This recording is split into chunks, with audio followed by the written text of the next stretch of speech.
कांग्रेस कुल 7 बार बहुमत से लोकसभा चुनाव जीती के बाद देश में आया वोटर आईडी कार्ड का सिस्टम और फिर कांग्रेस दोबारा कभी बहुमत ना ला सकी। जी हां, है ना चौंकाने वाली बात। 1984 के बाद से आज तक कांग्रेस को बहुमत नसीब नहीं हुआ। 5 दशक तक ये परिवार बिना वोटर आईडी कार्ड के करवाए गए चुनाव जीत कर सरकार बनाती रही। 1993 से पहले वोटर आईडी कार्ड होता ही नहीं था, बस आबादी की एक वोटर लिस्ट हुआ करती थी। आप ऐसे समझिए कि वोटर की पहचान साबित करने के लिए कोई पुख्ता प्रमाण नहीं हुआ करता था। नतीजा, तब के अखबारों में आपने धड़ाधड़ फर्जी वोटिंग, बूथ कैप्चरिंग, मर चुके लोगों के नाम से वोट और प्रशासन पर दबाव की खबरें छपा करती थीं। ऐसे में क्या ये कहना गलत होगा कि लंबे समय तक शासन में रहने के बाद सरकारी सिस्टम भी कांग्रेस के कंट्रोल में रहा होगा? तो क्या इन्हीं लूटपाट के दम पर कांग्रेस आजादी के बाद लगातार 5 दशकों तक सत्ता में बनी रही?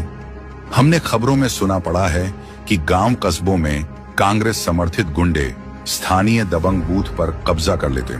पोलिंग अफसर डर कर कुछ नहीं कर पाता। 1987 के कश्मीर चुनाव की धांधली का पाप इतिहास में दर्ज है। कांग्रेस के समय चुनाव में हुई इन गड़बड़ियों की बात तो कांग्रेस नेता शशि थरूर भी कबूल कर चुके हैं। दिल्ली कांग्रेस के नेता संदीप दीक्षित कांग्रेसी काल के बूथ लूट की कहानी उजागर कर चुके हैं। देखो पहले क्या होता था, क्योंकि मैंने प्रत्यक्ष भी देखा है कि भाई आए, हम लोगों ने ठप्पे लगाए, ठीक है, 100 वोट पढ़े, उसके बाद हम लोगों ने 25, 30, 50 वोट अपनी तरफ से डाल दिए। पूर्व कांग्रेस नेता कीर्ति आजाद ने तो यहां तक बताया कि उनके पिता के लिए कांग्रेस के लोग बूथ लूटा करते थे।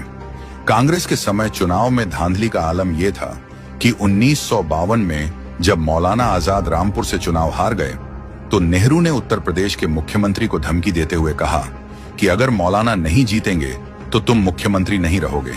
इन्हीं धांधली को रोकने के लिए भारी खर्चों से 1993 में चुनाव आयोग ने फोटो वाला वोटर आईडी कार्ड और एपिक नंबर लॉन्च किया।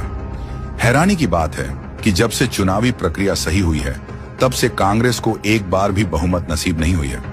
कांग्रेस की सबसे बड़ी ताकत छिन गई और बौखलाकर कांग्रेस वोट चोरी, ईवीएम हैक और चुनाव आयोग पर सवाल उठाती है। लेकिन असलियत यही है कि वोटर आईडी कार्ड आने के बाद से उसकी चोरी बंद हो चुकी है। अब चुनाव जनता की पहचान और ईमानदार वोटिंग से तय होता है। इसलिए कांग्रेस को अपनी हार का ठीकरा कहीं और जाकर फोड़ना चाहिए।